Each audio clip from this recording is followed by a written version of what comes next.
فرقی می کند؟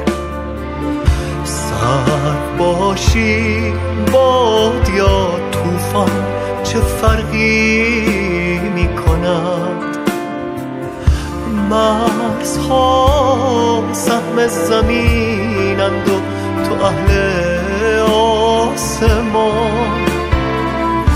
آسمان شام یا ایران چه فرقی می کند؟ چه فرقی می کند؟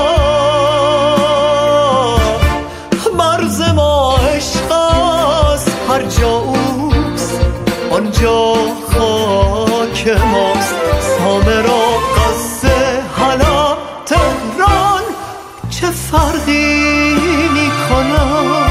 قاف باید بشکند، باید قفس را بشکنیم.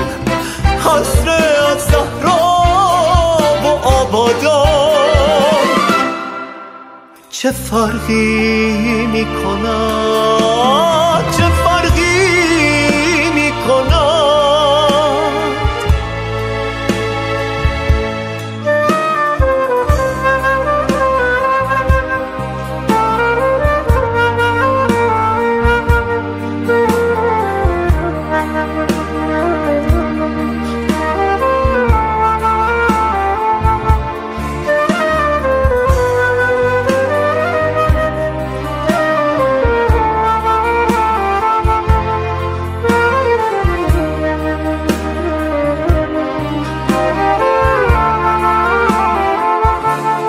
هر که را صبح شهادت نیست شام مرگ هست.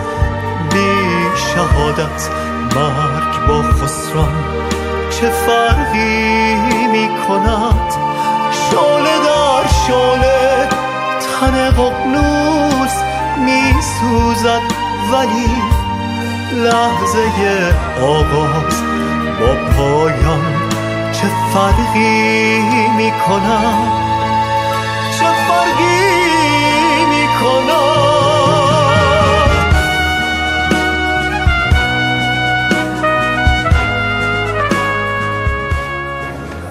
هر که را صبح شهادت نیست شام مرگ هست. هر که را صبح شهادت نیست شام مرگ هست. بی شهادت مرگ با خسران چه فرقی می کند؟